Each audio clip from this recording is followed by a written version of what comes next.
마태복음 9장 1절에서 8절까지 본문으로 읽겠습니다. 예수께서 배에 오르사 건너가 본 동네에 이르시니 침상에 누운 중풍병자를 사람들이 데리고 오거늘 예수께서 저희의 믿음을 보시고 중풍병자에게 이르시되 소자야 안심하라 네 죄사함을 받았느니라. 어떤 서기관들이 속으로 이르되 이 사람이 참남하도다. 예수께서 그 생각을 아시고 가라사대 너희가 어찌하여 마음에 악한 생각을 하느냐. 네 죄사함을 받았느니라 하는 말과 일어나 걸어가라 하는 말이 어느 것이 쉽겠느냐. 그러나 인자가 세상에서 죄를 사하는 권세가 있는 줄을 너희로 알게 하려 하노라 하시고 중풍병자에게 말씀하시되 일어나 네 침상을 가지고 집으로 가라 하시니 그가 일어나 집으로 돌아가거늘 무리가 보고 두려워하며 이런 권세를 사람에게 주신 하나님께 영광을 돌리니라. 8절까지 읽었습니다. 성경에 표현된 그 말씀들 중에 어떤 말씀이 있냐면 미련한 자는 이런 표현이 있어요. 미련한 자는 절구에 넣고 찧어도 그 미련함이 벗겨지지가 않는다는 말씀이 있단 말이에요. 보통 곡식을 절구통에 넣고 절구로 계속 찧으면 이렇게 그 한 대 맞고 두 대 맞고 세 대 맞고 맞으면 깨지고 또 깨진 것이 부서지고 또 부서져서 가루가 되고 형체가 없어져야 맞는데 성경에는 어떤 표현이 나오냐면 미련한 자는 이래 돼 있단 말이에요. 미련한 자. 미련한 자는 절구에 넣고 찧어도 그 미련함이 벗겨지지가 않는데요. 그러면 세상에서는 미련하다 그러면 머리가 안 좋든지 센스가 없든지 이러면 미련하다 하는데 성경에서 미련한 건 누구냐면 자기 마음을 믿고 사는 사람이 미련한 거예요. 내 마음을 믿고 사는데 내 마음 안에 갇혀 사는 사람 보고 하나님은 미련하다고 말씀을 하신다는 거죠. 전도서 3장에 보면 어떤 말씀이 나오냐면 자, 이 본문을 접어놓고 전도서 3장을 한번 봅시다. 구약 제 성경은 948쪽입니다. 전도서 3장을 한번 읽어보시죠. 잠깐만 보겠습니다. 구약 948페이지 그 부분을 한번 찾아보세요. 전도서 3장. 이 전도서 3장에는 때를 기록했어요. 때.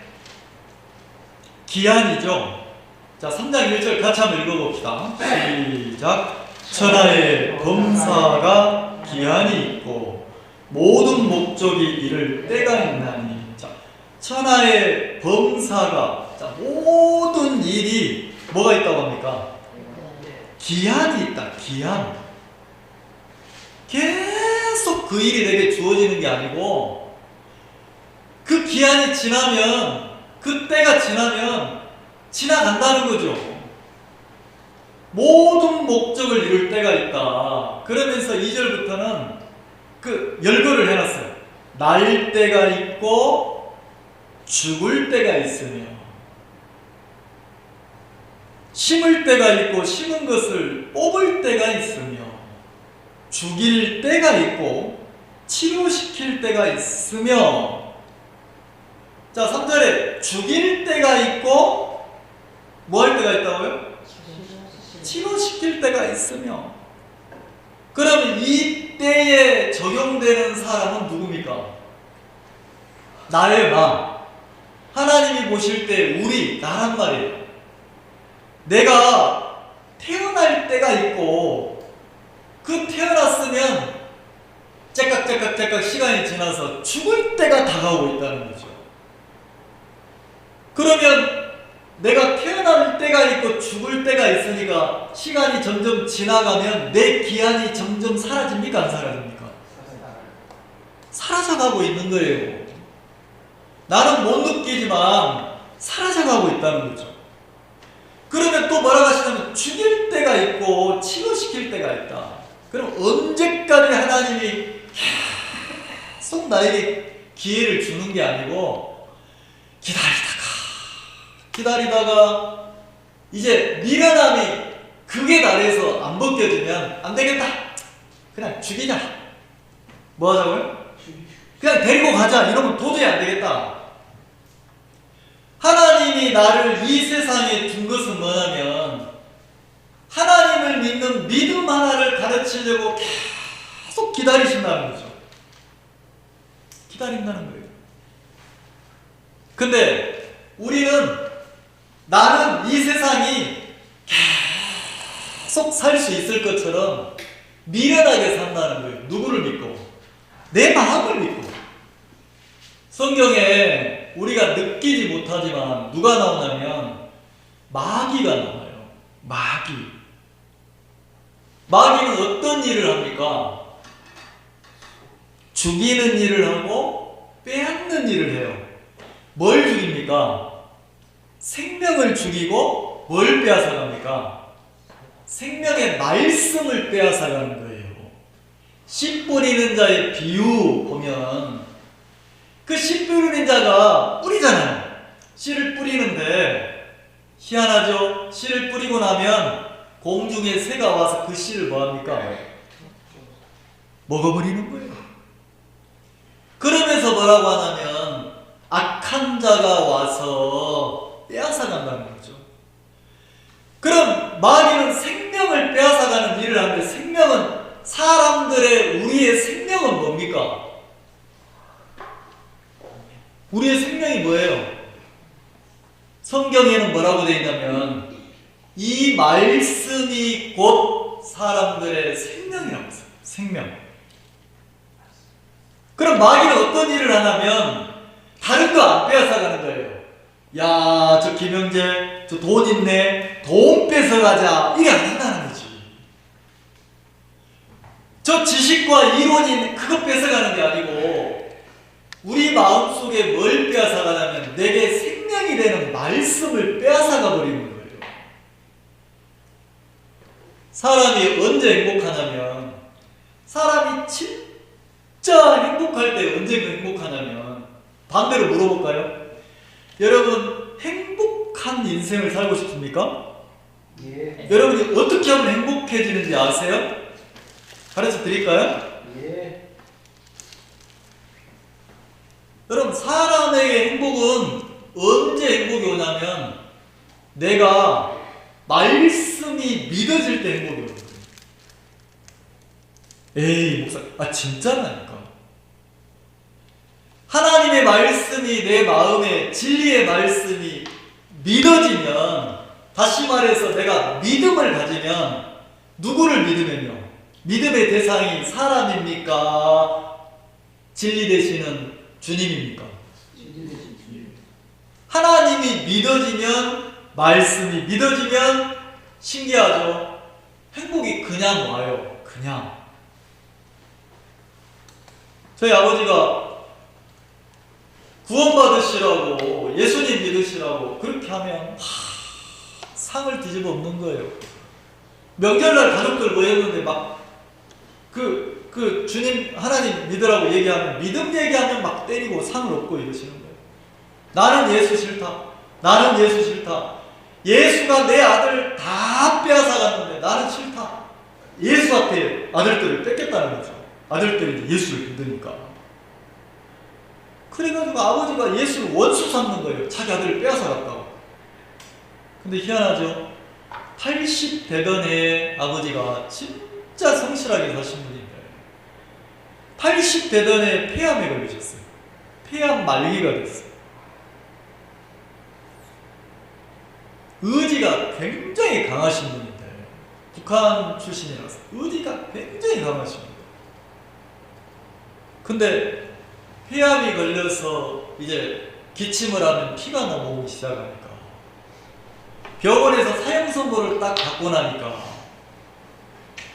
아버지에게 이제 당신이 살 날이 한 달밖에 남지 않았다고 병원에 사형 선고를 전달을 해드렸어요.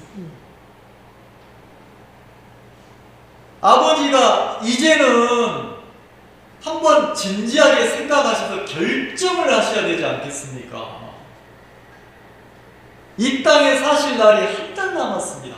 아버지의 때가 한 달 남았습니다. 더 살고 싶어도 못 사시는데 한번 생각해 보십시오. 그리고 하나님을 받아들이셔서 하나님을 믿고 천국 가셔야 되지 않겠습니까? 자, 그렇게 질문을 드렸어요. 그리고 아버지가 하루 종일 단식을 하시는 거예요. 금식을 하시는 거예요. 아무것도 안 드시고 물 한 모금 안 드시고 생각을 하시는 겁니다. 신기하죠? 사람이 마음 하나를 딱 정하니까 얘 그러면 상을 얻고 얘 그러면 뺨을 때리고 이랬던 분인데 내가 내 때가 얼마 남지 않았구나 하고 딱 결정을 하고 나서 내가 하나님을 믿어야 되겠다는 마음을 딱 정하니까 아버지가 아들인데 정중하게 앉아서 저한테 복음을 들으시는 거예요. 예수님이 어떻게 우리 죄를 사했는지 쭉 전해드렸어요. 십자가에서 왜 죽으셨는지, 그 3일 만에 왜 부활하셨는지 복음을 전해드렸어요. 나는 깜짝 놀랐어요.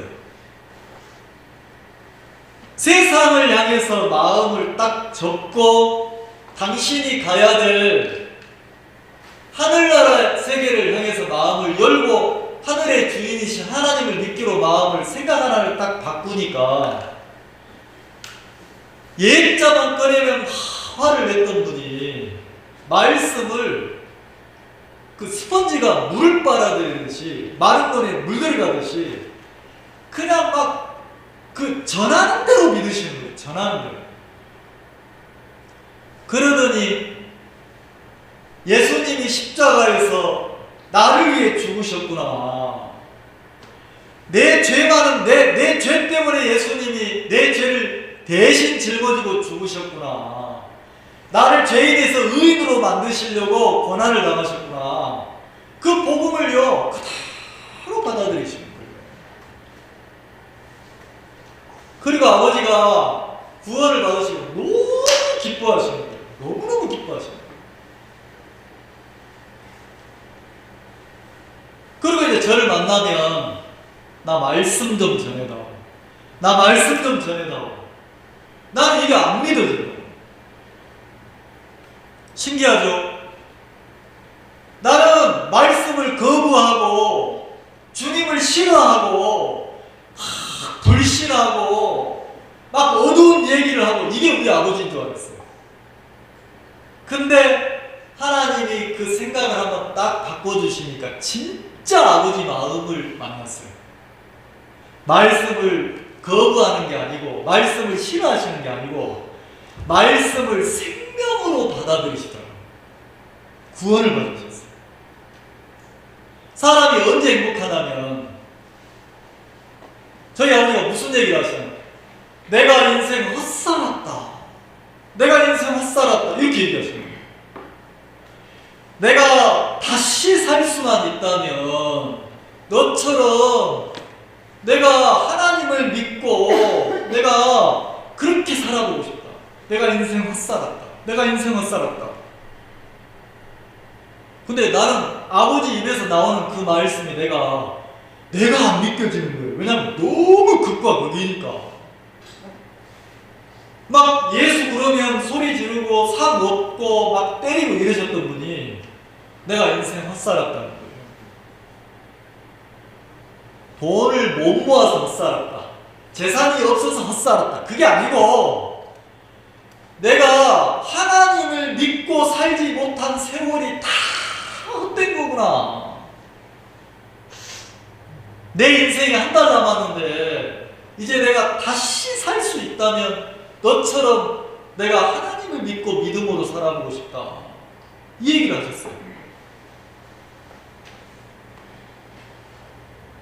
그리고 우리 아버지가 죽음 앞에, 이 죽음이 이제 막 가까이 오셨는데 말씀을 생명처럼 달게 들으시는 거예요.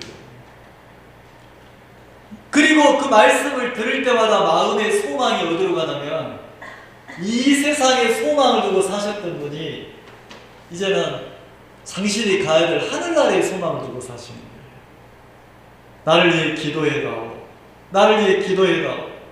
그리고 내가 천국 가서 너들을 위해서 내가 기도할게. 막 이러시는 거예요. 난 그게 안 믿어지더라고요. 아버지 입에서 나오는 이야기가 안 믿어졌어요. 왜냐하면 너무 달라지니까. 근데 내가 성경을 보니까 그게 진짜 우리 아버지라는 거죠.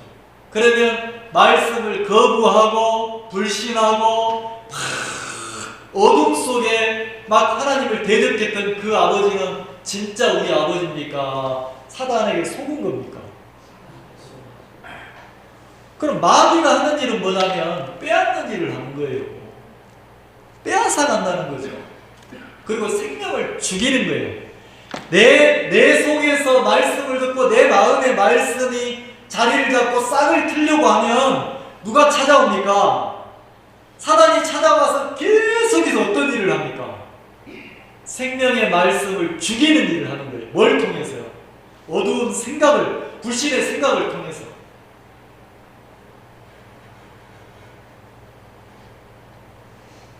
세상에는 두 종류의 사람이 있어요.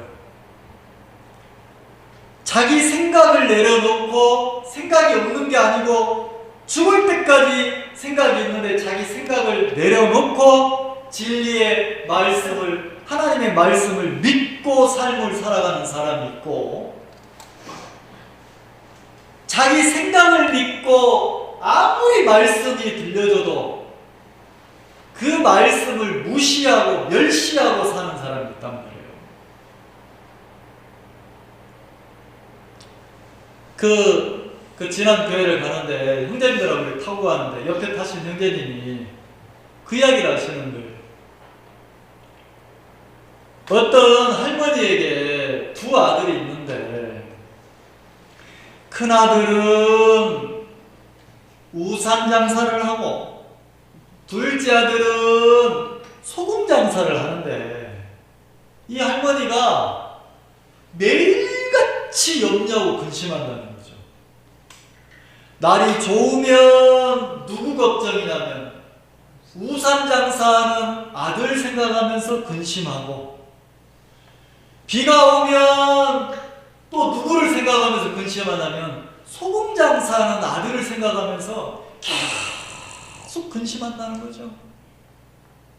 자, 한 아들은 소금 장사하고 한 아들은 우산 장사니까 부모 마음에 자식을 걱정하니까, 자, 염려가 끝날 일이 있습니까? 없습니까? 근심이 사라질 일이 있어요? 없어요? 없잖아요. 근데 어떤 사람이 이 할머니 보고 그러더래요. 할머니 그렇게 생각하지 마시고 날이 좋은 날은 소금 장사하는 아들이 장사가 잘 되겠구나 하고 기뻐하고, 비가 오는 날은 오늘은 비가 와서 우산이 잘 팔리겠구나 이래 생각하고 기뻐하라는 거지. 할머니가 가만히 생각하니까 그렇네? 그리고 생각 하나를 바꿨다는 거예요. 뭘 바꿨다고요? 생각 하나를 딱 바꿨다는 거지. 그러니까 똑같은데 생각 하나가 바뀌니까, 마음의 생각 하나가 바뀌니까 비가 오는데 누구를 생각하냐면 비 오는 날 소금 장사는 아들 생각하다가 이제는 생각 하나를 딱 바꾸니까 비가 오는 날 우산 장사는 아들을 생각했다는 거지. 우산이 잘 팔리겠구나. 아이고 좋다. 오늘 비 와서 좋다. 그 다음 날은 막 하늘이 해가 쨍쨍한 거예요. 근데 생각 하나가 바뀌니까, 이야, 오늘은 소금 장사하는 우리 아들이 장사가 잘 되겠구나. 그러니까 이 할머니가 이제는 근심이 사라졌습니까? 안 사라졌습니까? 어두운 마음이, 근심과 염려가 쫙 사라지고 이제는 매일같이 뭐합니까? 감사하고 기뻐한다는 거예요. 감사하고 기뻐한다는 거죠.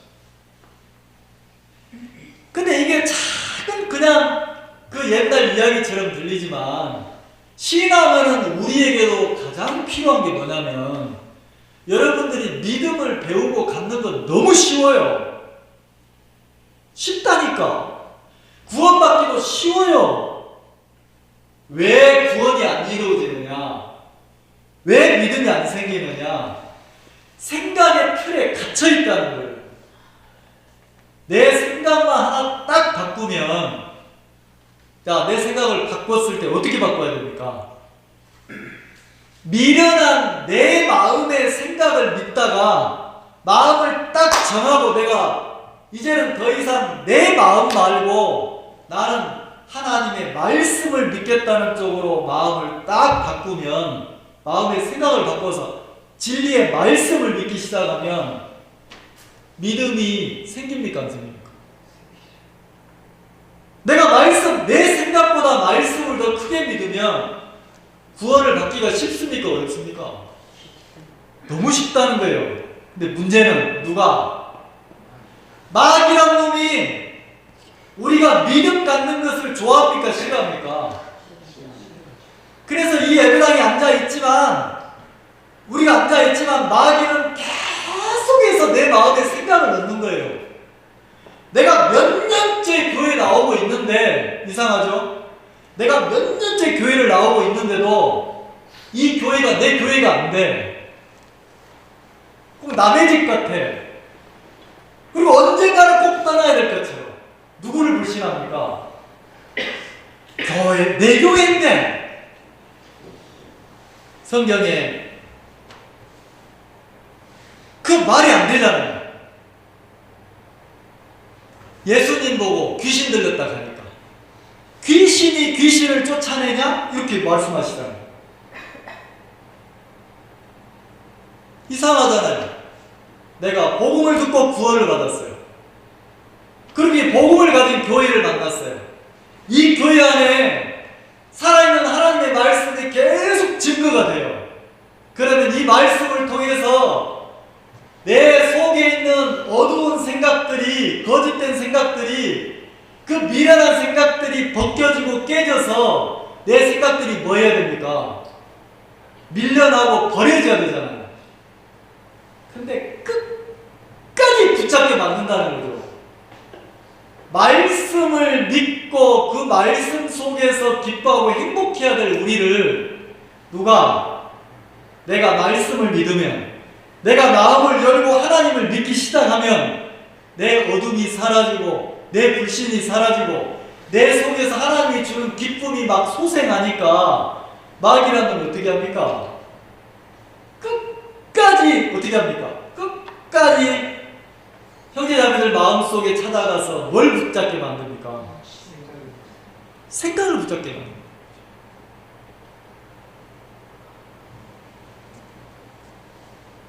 마음 하나를 딱 바꾸면 늘 근심하던 할머니가 바뀌어요. 감사로 바뀐다는 거지. 그러면 여러분 다른 사람 말고 지금 오늘 저 목사님 얘기가 아니고 목사님을 통해서 하나님이 내 영혼을 사랑해서 나에게 말씀하시는 거구나.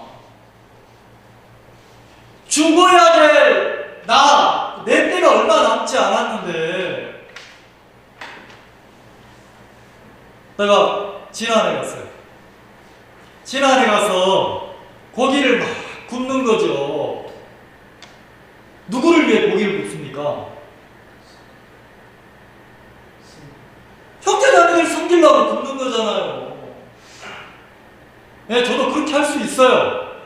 저도 나이가 있으니까, 직분이 있으니까 목사님 들어가세요. 들어가서 드세요. 그러면 나도 들어가서 앉아서 딱딱 고기 먹으면서 쌈 싸 먹을 수 있어요, 없어요? 그렇게 해도 형제들이 뭐라고 하겠습니까? 안 하겠습니까? 뭐라고 안 해요. 근데 왜 제가 팔 걷어붙이고 더운데 그 햇빛에서 고기를 막 굽습니까? 왜요? 하나님이 나에게 직분을 줬을 때 내가 막 누리고 섬김을 받고 살으라고 줬습니까? 종으로 성도들을 섬기라고 직분을 줬습니까? 형제자매들이 맛있게 먹을 때, 기뻐할 때 내 마음이 너무 기쁘잖아요. 여러분, 믿음은 어느 날 한 계단에서 10계단으로 올라갈 수 없어요. 첫 번째 계단 다음에는 몇 번째 계단이 옵니까? 두 번째 계단입니다. 두 번째 계단을 지나야만이 세 번째 계단을 갈 수가 있는 거예요. 여러분들이 가만히 갑자기 있는데 어느 날 갑자기 믿음이 확 들어오느냐? 안 그래요. 교회를 통해서 하나하나 섬김을 받고 사랑을 입고 교회가 기다려줄 때 왜 기다려줍니까? 지난해 같이 갔던 어떤 형제가 임플란트를 한다고 이빨을 뺐어요. 그리고 그 임플란트 뿌리를 심었어요. 이제 며칠 안 됐으니까 얼마나 힘들겠습니까? 선생님, 그 형제가 나 같으면 못 가요. 이빨 빼고 막 진짜 이렇게 여러 개를 빼가지고 이러는데 특히 앞니를 빼가지고 얼마나 부끄럽겠어요. 나 같으면 못 갈 거예요. 세상에 그 형제님이 자기가 가겠다는 거예요. 교회와 함께 하겠다는 거예요. 그래서 제가 검색을 해봤어요. 진한 읍내에 죽집이 있는가 검사해보니까 죽집이 없는 거예요. 그럼 어디서 사가야 됩니까? 여기서 사가야 되잖아요. 그래가지고 아침에 불이 나게 전화해가지고 주문해가지고 그걸 찾아왔어요.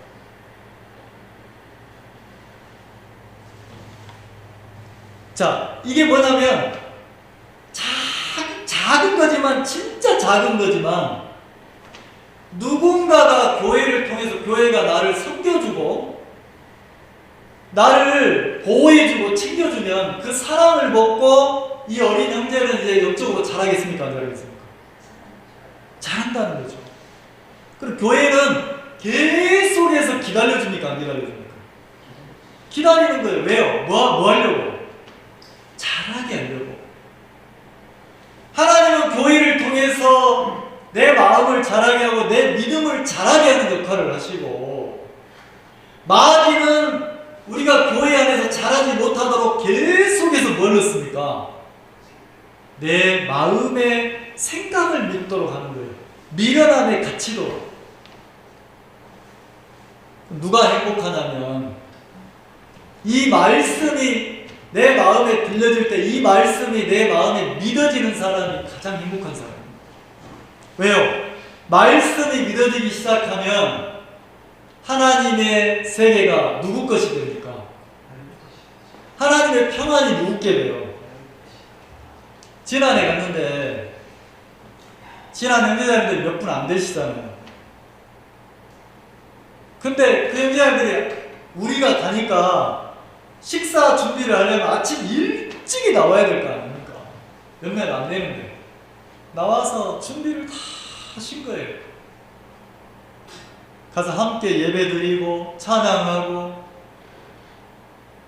간증을 듣고 말씀을 듣고 식사하고 이러는데 그냥 너무 감사하더라고요. 너무 감사한 거예요. 근데 그렇게 예배를 드리는데 어떤 분이 한 분이 나오셔서 간증을 하시는 거예요. 간증을 하는데 그 간증을 듣고 거기에 참석한 모든 분들이 다 마음에 은혜를 두고 감사해야 합니다. 왜냐하면 이분이 나오셔서 그 계획한 게 아닌데 간증하러 나왔는데 자기 마음을 표현하러 나온 거잖아요. 간증 시간하고 말씀 발표 시간하고 다릅니다. 말씀을 발표할 때는 부서 모임이나 이럴 때 깨달은 걸 발표하세요. 그거 발표하는 거고, 간증은 말 그대로 간증이에요. 하나님이 한 주간 동안 내 마음속에 어떻게 삶 속에 돕고 일하셨는지, 내 마음이 어떻게 하나님을 만나 그 간증을 하는 거잖아요. 근데 이분이 나오셔서 간증을 하시는데 간증하시면서 이제 막 눈물을 흘리시는 거예요. 자기의 악함도 보고, 그리고 자기가 근간에 전도했던 가족이 있는데 그 가족분이 교회에 나오기 시작하는데 그분을 인도하려고 막 자기가 원래 그런 사람이 아닌데 막 오빠가 믿음 안에 서기를 바라는 마음으로 하나님 앞에 기도하고 무릎 꿇고 막 오빠한테 권유하고 막 이러시면서 자, 한 사람을 믿음 안에 세우기가 쉽습니까? 어렵습니까? 어렵잖아요. 내 오빠가 교회와 함께하면, 우리 오빠가 교회에서 말씀을 배우면, 우리 오빠 마음에 하나님을 믿는 믿음이 딱 자리를 잡으면 우리 오빠는 가장 행복하게 기쁘게 많은 사람들을 도우면서 사실 건데, 그러니까 이분 마음에는 보이는 거죠. 뭐가 보입니까? 교회와 함께 하면서 교회의 섬김을 받으면서 시간이 지나서 마음에 믿음이 딱 생기면 우리 오빠가 어떻게 바뀌어요? 하나님의 기쁨을 누리는 사람, 하나님 안에 있는 평안을 누리면서 내가 기쁘고 행복하고 평안하면 이 평안이, 이 기쁨이 다른 사람을 막 섬기게 합니까? 안 합니까? 한다는 거예요. 그게 보이니까 오빠를 사랑하니까 안타까워서 막 하나님 앞에 씨름한 간증을 하더라고요. 씨름한 간증. 근데 그 간증을 들으면서 우리 마음에 참 막 부끄럽기도 하고 너무 은혜로운 거예요. 많은 사람들이 구원받고 거듭나서 왜 괴로워합니까? 자기 자신 때문에 괴로워하잖아요. 근데 이분은 하나님의 마음을 딱 은혜를 입어가지고 한 사람의 생명을 위해서 기도하고 안타까워하고 막 눈물을 흘리고 이러는 거예요. 믿음으로 세워지기 위해서. 오면서 차에서 어떤 형제님이 그러시는 거예요. 목사님, 오늘 간증을 들으면서 참 은혜로웠는데 신앙하는 우리가 가장 아름다운 모습이 있다면 오늘 그분이 간증한 것처럼 한 생명을 두고 그 생명을 위해서 눈물 흘리는 저 모습이 가장 아름다운 모습 아니겠습니까? 이렇게 얘기했어요. 여러분 맞습니까? 성경은 내 때가 정해져 있는데 우리는 가장 아름다운 모습으로 시간을 보내면서 행복하고 감사하고 하나님께 영광을 돌리고 살아야 될 우리인데 지금 내 자신을 한번 보자는 거죠. 내가 하나님 앞에 감사로 기쁨으로 내가 교회와 함께 할 수 있어서 내가 한 시간 이 말씀을 들을 수 있고 이 말씀을 통해서 내 생각을 제하고 주님을 소망할 수 있어서 너무 감사하다. 똑같은 시간인데 내가 하나님 앞에 기뻐하고 감사하고 영광을 돌리고 자 이렇게 보낸다면 잘 살고 있는 거예요. 근데 반대로 내가 몸은 예배당에 앉아있는데 꼭 언젠가 떠날 사람처럼 언젠가 내가 이 집을 나갈 사람처럼 언젠가 이혼할 사람처럼 그 미련한 내 생각에 계속 쌓여가지고 교회 안에 흐르고 있는 하나님의 평안이나 기쁨을 못 누린다면 우리는 속고 있다는 거죠. 내가 아니고 누가? 마귀가, 사단이 우리 마음에 믿음의 뿌리를 내리지 못하도록 하나님이 주는 기쁨을 누리지 못하도록 세월을 허비하도록 속이고 있다는 거예요. 자, 우리 본문 한번 봅시다. 마태복음 9장 본문 한번 봅시다. 9장 1절에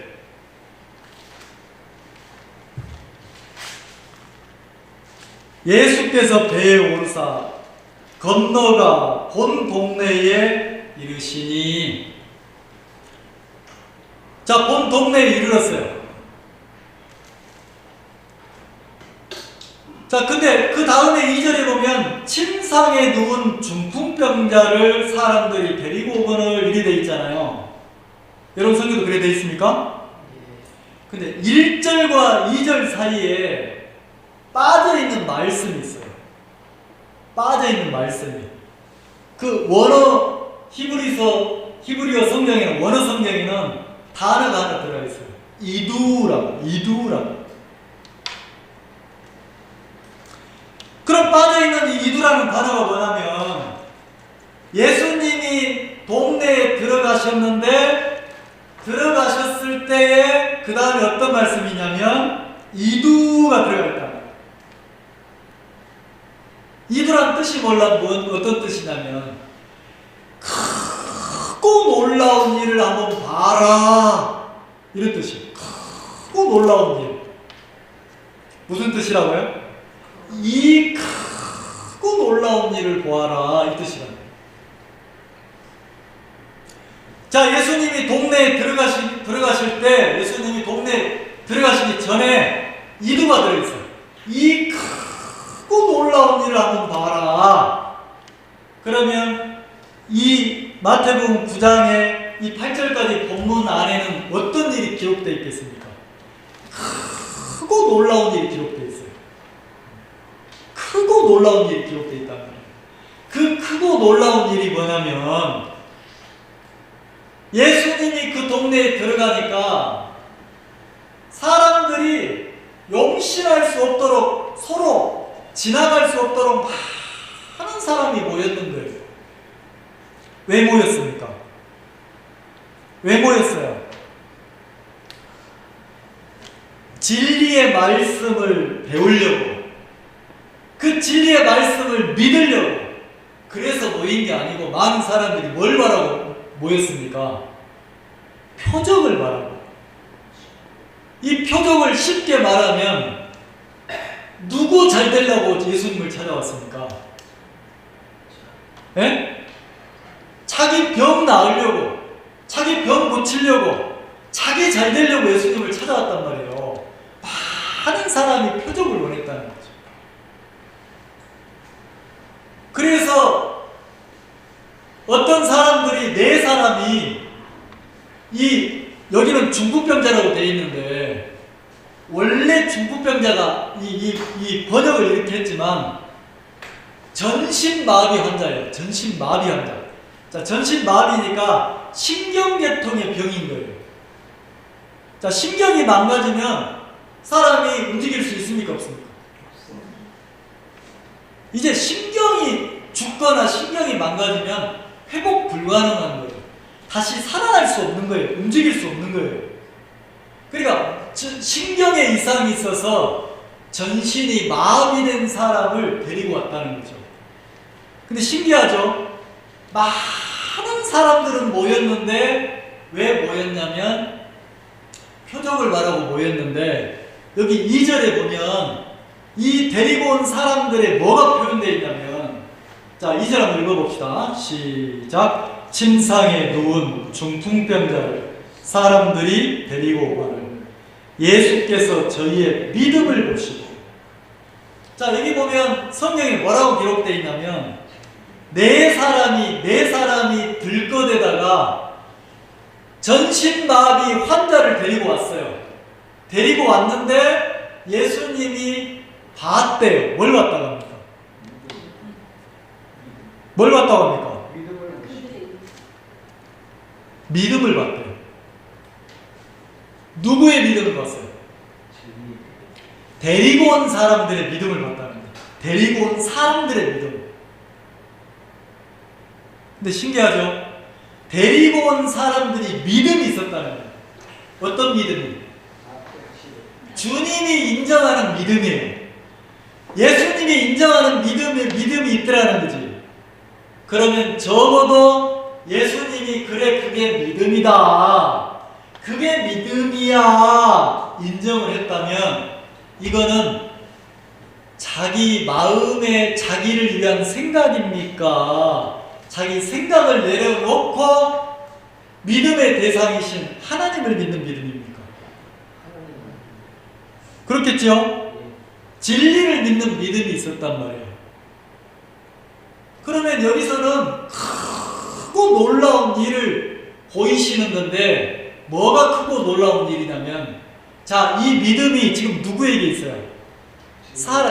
다른 성경에 네 사람이 들 것에 들고 왔다 했으니까 주님이 인정하는 믿음이 누구에게 있습니까? 예, 이 네 사람에게 있어요. 근데 그 믿음을 보시고 예수님이 뭐라 합니까? 전침마비 환자에게 중풍병자에게 이르시되 소자야 그랬으니까 소자니까 큰 사람입니까? 어린 작은 사람입니까? 예. 소자야 안심하라 네 죄사함을 받았느니라 그랬단 말이에요. 네 죄사함을 받았느니라. 자, 그러면 죄는 어떻게 사함받습니까? 죄가 어떻게 사해집니까? 우리가 살면서 죄 안 짓는 사람이 없잖아요. 태어나서 죽을 때까지 죄를 짓는 인간인데 내 죄가 어떻게 씻어집니까? 여기 죄사함을 받았다 했잖아요. 죄가 어떻게 씻어져요? 네, 믿음을 보시고 말씀하셨으니까 믿음을 통해서 죄가 사해진다는 거죠. 자, 에베소서 2장 한번 봅시다. 에베소서 2장.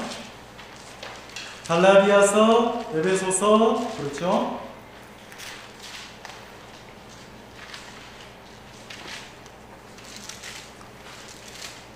자, 에베소서 2장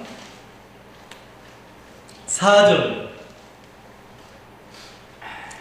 긍휼에 풍성하신 하나님이. 자, 찾으셨죠? 자, 하나님을 표현할 때 뭐라고 표현했습니까? 인색하신 하나님이 그랬습니까? 긍휼이 풍성하신 하나님이라고 했습니까? 자, 그럼 내가 복음을 듣고 거듭나서 내가 화분에다 씨를 뿌리면, 밭에다 싹을 뿌리면 시간이 지나면 땅을 뚫고 싹이 올라와야 정상입니까? 안 올라와야 정상입니까? 싹이 올라오면 조금 더 시간이 지나면 물을 주고 주인이 거기에 마음을 쏟으면 조금 지나면 그 싹이 자라나서 자라야 됩니까? 안 자라야 됩니까? 잘해야죠. 그러면 성경에는 뭐라고 돼 있어요? 긍휼이 풍성하신 하나님이라는 거죠. 그럼 이 교회를 통해서 하나님의 긍휼과 사랑이 계속해서 흘러나옵니까? 안 나옵니까? 그 사랑을 먹고 내가 한 달이 지나고 1년이 지나고 2년이 지나면 믿음이 없던 내 마음에 믿음이 생기고 불신이 많던 내 마음에 불신이 사라져서 이제는 내가 어떻게 바뀝니까? 주를 찬양하고 노래하는 사람으로 교회 안에서 잘합니까? 안 잘합니까? 잘한다는 거죠. 그래서 하나님을 소개할 때 긍휼이 풍성하신 하나님이 그랬어요. 그러면 그 간증하신 자매님이 야, 우리 오빠가 교회와 함께하면 우리 오빠는 바뀐다. 이 교회 속에서 긍휼이 풍성하신 하나님의 사랑을 입으면 우리 오빠는 이제 기쁘고 행복하게 산다. 자기만 생각하는 게 아니고 많은 사람을 행복하게 섬기는 사람으로 잘한다. 정확하게 그 동생 되는 자매님은 그걸 보고 있습니까? 안 보고 있습니까? 그 답이 교회에 있다는 걸 본다는 거죠. 그래서 막 뭐라고 하시냐면 오빠가 다른 건 몰라도 교회의 약속은 교회하고 한 약속은 생명처럼 지켜야지. 왜? 그게 진짜 생명이니까. 근데 오빠는 이제 구원받고 이제 신앙을 시작했으니까 그게 얼마나 중요한지 몰라. 근데 누가 알고 있어요? 오빠는 동생이 똑같아요. 신경마비이 된 환자는 마비가 됐으니까 감각이 있어요, 없어요? 없어요. 근데 누가?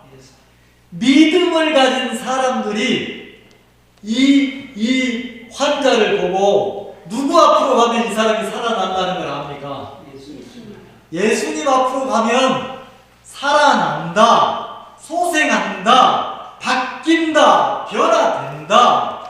이 사람의 생명이 살아나면 이 사람은 주님을 찬양하고 노래하고 하나님을 섬기는 사람으로 바뀐다. 정확하게 알아요, 몰라요?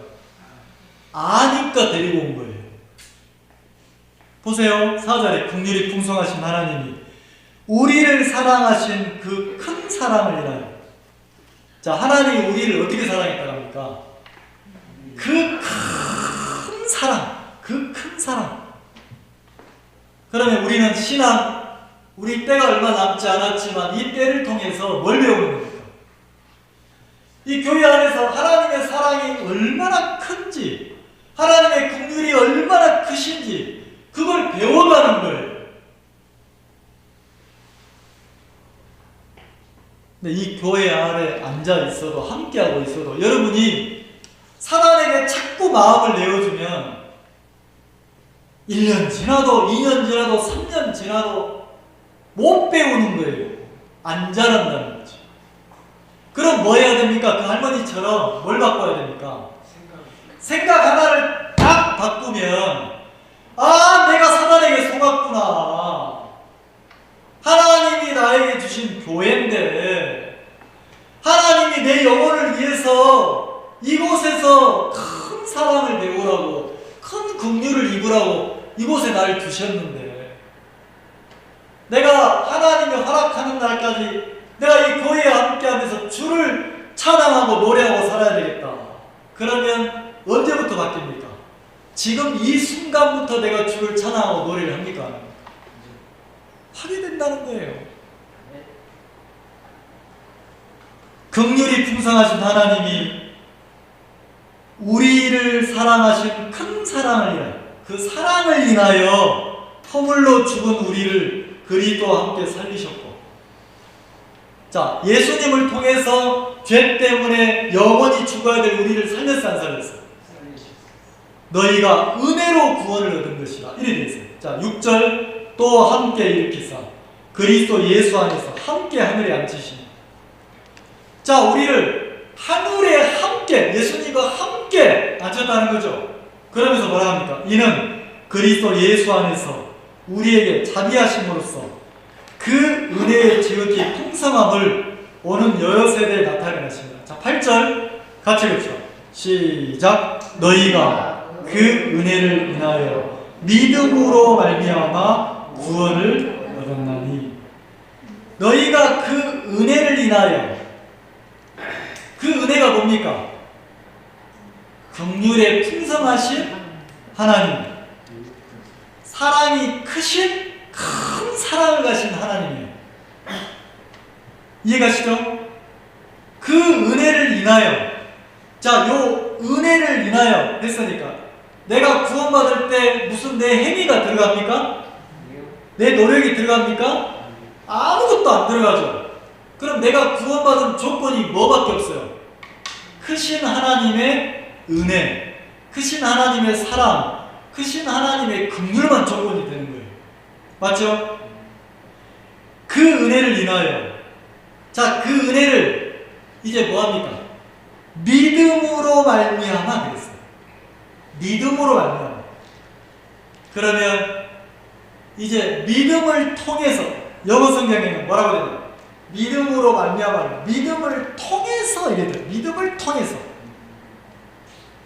자, 그러면 반드시 하나님의 긍휼이나 사랑이나 그 거룩함을 무엇을 통해서만 누릴 수 있습니까? 믿음을 통해서. 그래서 뭐라 합니까? 8절 너희가 그 은혜를 인하여 믿음으로 말미암아 구원을 얻었나니. 자, 구원을 어떻게 얻었대요? 믿음으로. 뭘 믿음으로? 내 행위를 믿음으로? 내 애씀을 믿음으로? 아니에요. 하나님의 긍휼의 풍성하심을 믿음으로. 우리를 향한 하나님의 사랑이 크심을 믿음으로.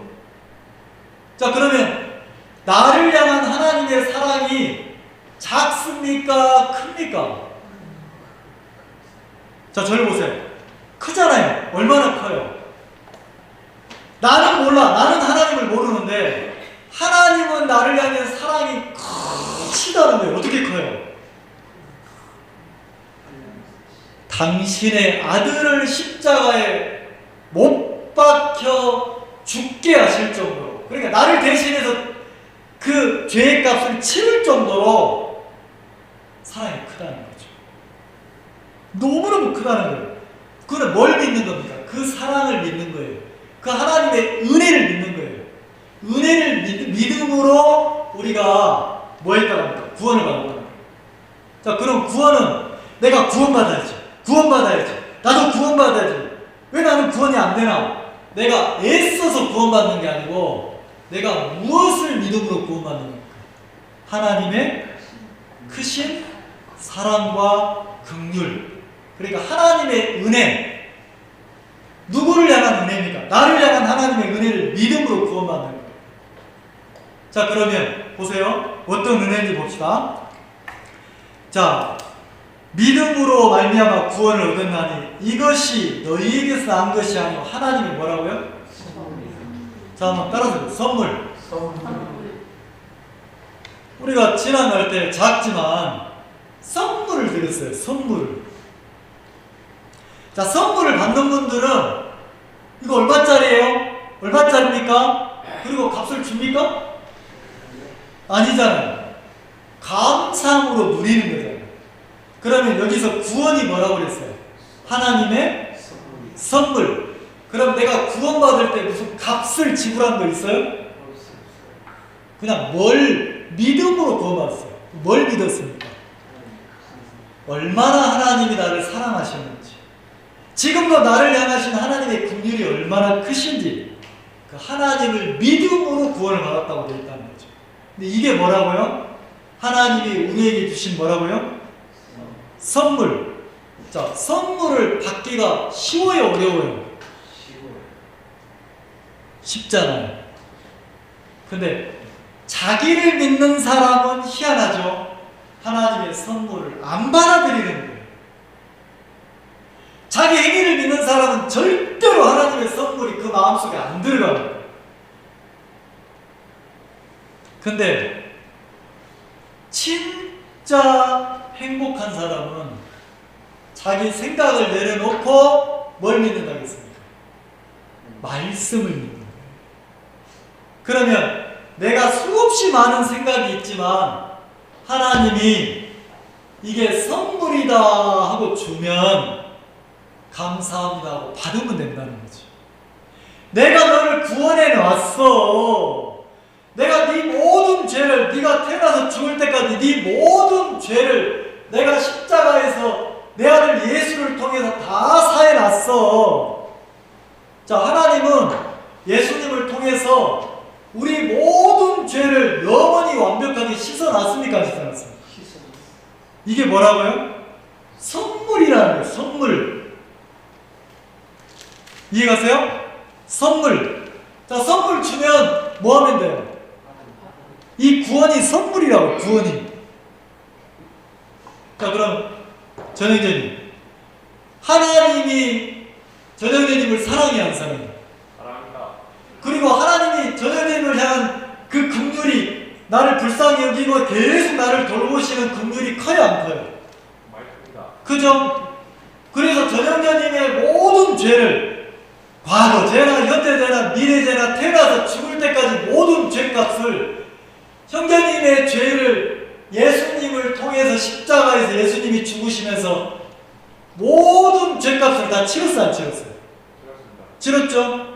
그리고 형제님에게 있던 죄를 예수님이 다 가져가서 씻었으니까 기억나는 죄나 기억나지 않는 죄나 이제 형제님의 모든 죄는 예수님이 영원히 사했습니까? 안 사했습니까?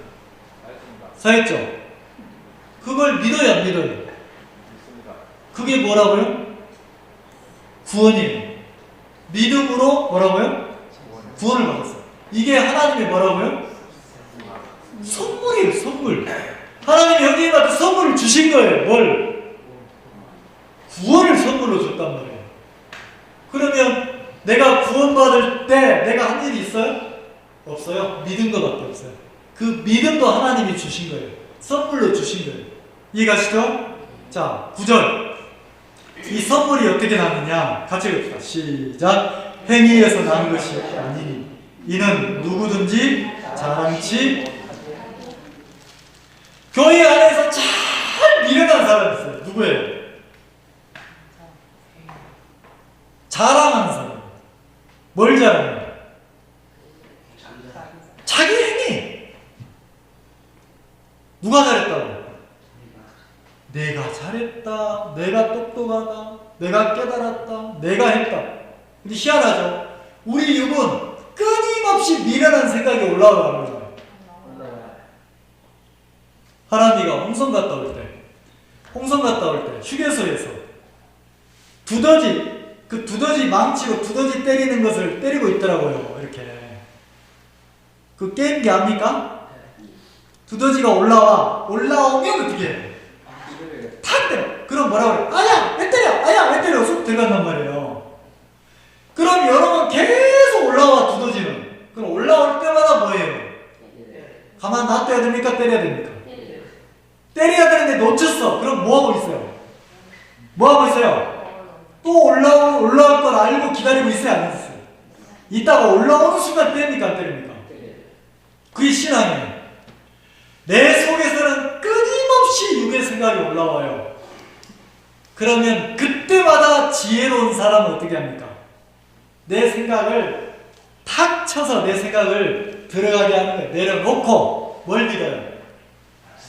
진리가 아닌 내 생각을 믿는 게 아니고 진리의 말씀을 믿는 거예요.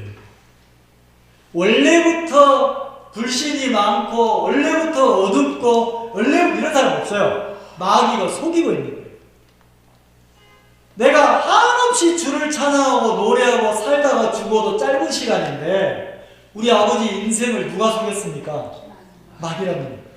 이제 깨달아 보니까 은혜를 깨달아 보니까 선물을 받고 보니까 우리 아버지가 너무 시간이 짧은 거예요. 그래서 뭐라 하셔? 내가 헛살았다. 내가 헛살았다 이러는 거예요.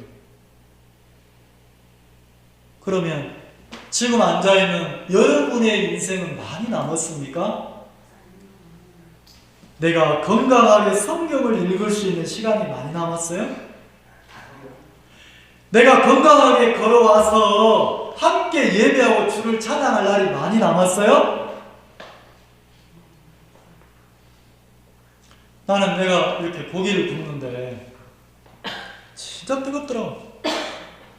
그 숯불에 구우니까 그 집에 왔는데 얼굴이 붉게 탔는 거예요. 그리고 운전을 이래 하는데 좀 내가 원래 하는 운전보다 어제는 빨리 와야 됐어요. 그래서 막 진짜 막 날라왔거든요. 신경 쓰고 날라오니까 얼마나 피곤한지. 너무너무 피곤한 거예요. 희한하죠? 몸은 피곤해. 근데 내 마음이 힘들었겠어요? 행복했겠어요? 너무 행복했어요. 왜요?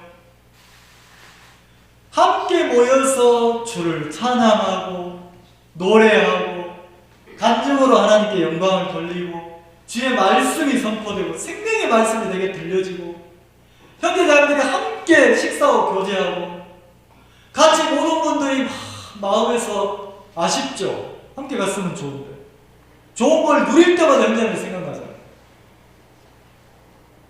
자, 몸은 좀 힘들어도 돼야 한대요. 너무 감사한 거예요. 내가 언제까지 내 때가 얼마나 남았을까? 내가 언제까지 이렇게 복음을 섬기고 주를 섬길 수 있을까? 제가 오부기 형제님 보고 형제님이랑 목사님 들어가세요. 들어가서 앉아서 고기 구워주면 드세요 그랬어요. 왜요? 오부기 형제님은 고기 구울 짬밥이 아니야. 언제 뭐 할 나이야? 고기 굽고 있어야 나이가 아니고 고기를 받아 먹어야 나이야. 왜요? 형제들이 많으니까. 젊은 형제들이 많으니까. 그럼 내가 한번 함께 팔 걷어붙여도 오형제님 써요 안 써요? 안 써준다니까. 왜요? 때가 형제들로는 때가 지나갔어요. 근데 오히려 이제 내 때가 지나갔으니까 나는 가만히 있자 그러면 안 되고 뭐 해야 돼? 다른 걸 찾아야지. 다른 걸. 더 쉬운 걸 찾아야지. 어디 교회 쓰레기가 떨어지지 않았나? 어디가 지저분하지 않았나? 이렇게 봉사하면 되잖아요. 감사하잖아요. 자, 몸이 좀 힘들지만 내가 하나님 앞에 초점을 두고 복음을 섬기면, 자, 우리 자매님들, 나도 때로는 미안할 때가 있어요. 나이가 드신 자매님들이 뭐 식당에 봉사하는 걸 보면 미안하고 이럴 때가 있어요. 젊은 자매들이 이제 치고 올라와서 해줘야 되는데 이제 막 기다리고 있는 거죠. 근데 그것도 돌이켜 생각해보면 감사한 거예요. 왜요? 내 나이가 오늘 밤이라도 윽 하고 쓰러지면 쓰러질 나이야. 근데 내가 뭐 하고 있어요? 세상에 내가 식당 봉사를 하고 있는 거야. 큰 교회 같으면 못해요. 작으니까 하는 거야. 이걸 세상적으로 생각하면 내가 고생한다고 생각하지만 신앙으로 생각하면 누가 나에게 계속 기회를 주시는 겁니까? 너 성도들을 섬겨봐. 너 교회를 섬겨봐. 섬김을 받을 때 기쁨보다 섬길 때 기쁨이 얼마나 큰지 한번 누려봐. 그리고 그 섬김은 다 사라집니까? 우리가 주님 나라에 가면 다 상급으로 돌아옵니까? 아름다운 일이라는 거예요.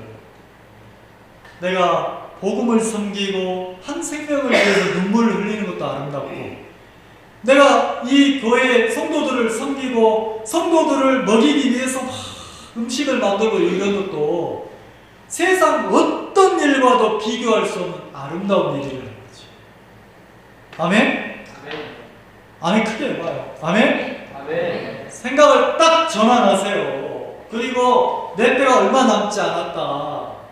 사람 말고 내가 하나님을 섬기고 살아보자. 지금까지 살아온 것처럼 내가 기쁨으로 섬겨보자. 자, 그 다음 봅시다. 행위에서 난 것이 아니요 이는 누구든지 자랑치 못하게 하려 합니다. 그랬어요. 자, 로마서 3장 한번 봅시다. 로마서 3장 한 장만 보고 마치겠습니다.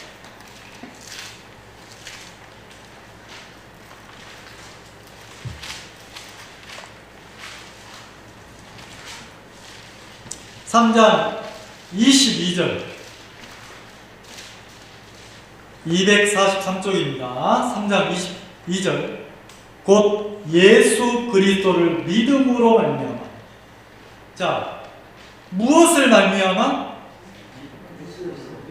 예수 그리스도를 믿음으로 말미암아 그랬어요. 그럼 내가 예수님을 믿으면 끝나는 게 아니고 그 믿음은 반드시 우리에게 뭘 줍니까? 거룩한 하나님의 의를 줘요. 의. 거룩하다는 것은 죄가 있다는 겁니까? 없다는 겁니까? 죄가 없다. 이 세상에 속한 겁니까? 하나님에 속한 겁니까? 하나님의 거룩한 의가 내게 들어와요. 내가 예수님을 믿으면, 아, 예수님이 십자가에서 내 죄를 다 사하셨구나. 예수님의 피가 내 죄를 영원히 사했구나. 내 죄가 끝났구나. 내가 죄인이 아니고 의인이구나. 그렇게 예수 그리스도를 믿음으로 받아들이면 하나님의 거룩한 의가 우리 속에 뭐 한다고요? 들어온다는 거예요. 눈에 보입니까? 안 보여요. 근데 그 하나님의 거룩한 의가 들어온 사람은 뭐라고 하냐면 나 죄 없다. 내 죄를 예수님이 씻었다. 나 이제 거룩하다. 하나님이 나를 거룩하게 하셨다. 이렇게 말한다는 거지. 여러분 그렇게 말할 수 있습니까? 예. 자, 23절 같이 읽읍시다. 시작. 그리스도 예수 안에 있는 구속으로 말미암아 하나님의 은혜로 값없이 의롭다 하심을 얻은 자 되었느니라. 자, 그리스도 예수 안에 있는 구속으로 말미암아. 이 구속이 대신 갚을 속자예요. 갚을 속자란 말이에요. 구원할 구자. 예수님 안에는 내 죄를 대신 갚아서 나를 죄에서 구원하는 사랑이 들어있다는 거죠. 이 구속은 크신 하나님의 사랑이에요. 이 사랑이 예수님 안에 들어있어요. 그 예수님 그리스도 안에 나를 죄에서 구원하는 구속이 들어있어요. 이 구속이란 뜻 아시겠죠? 뭐 구속한다, 가둔다는 말이 아니고 내 죄값을 갚아서 나를 죄에서 구원해냈다는 뜻이에요. 그러면 십자가에서 피를 흘려 죽으셔서 내 죄값을 치르시고 나를 죄에서 의인으로, 내 죄를 다 씻고 나를 거룩하고 의인으로 만드셨잖아요. 그 예수님의 그 피로 말미암아, 구속으로 말미암아, 이것이 하나님의 은혜라는 거죠. 하나님의 은혜로 값 없이, 자, 값을 지불했다 합니까? 값을 치르지 않았다 합니까? 값을 치르지 않아요. 나는 값을 치르지 않았어. 근데 예수님은 내 죄값을 치렀어요, 안 치렀어요? 치렀죠? 값없이 의롭다 하심을 얻은 자 되었느니라. 여러분 성경에 그래 되어 있어요, 안 되어 있어요? 자, 24절 같이 읽을게요. 크게 시작. 그리스도 예수 안에 있는 구속으로 말미암아 하나님의 은혜로 값없이 의롭다 하심을 얻은 자, 값없이 의롭다 하심을 얻은 자 됐대요. 나는 내가 한 일이 없어. 내 값을 치른 게 없어. 누구 때문에 내가 의롭게 됐습니까? 예? 제 이제 누구 때문에 의롭게 됐어요? 내 죄가 누구 때문에 없어졌어요? 예. 예수님의 구속 때문에, 십자가의 죽으심 때문에 내가 값 없이 공짜로, 은혜로, 선물로 어떻게 바뀌었대요? 의롭다 하심을 얻은 자가 됐대요.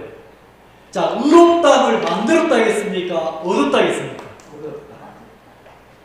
자, 그럼 우리를 의롭게 만드신 분은 누구예요? 예수 그리스도예요.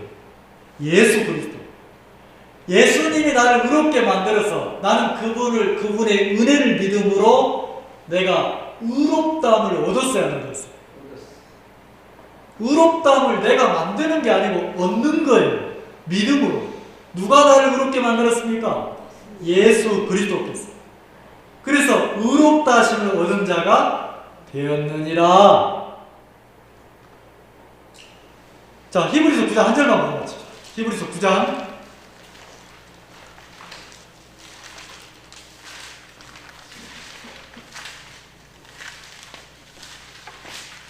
12절.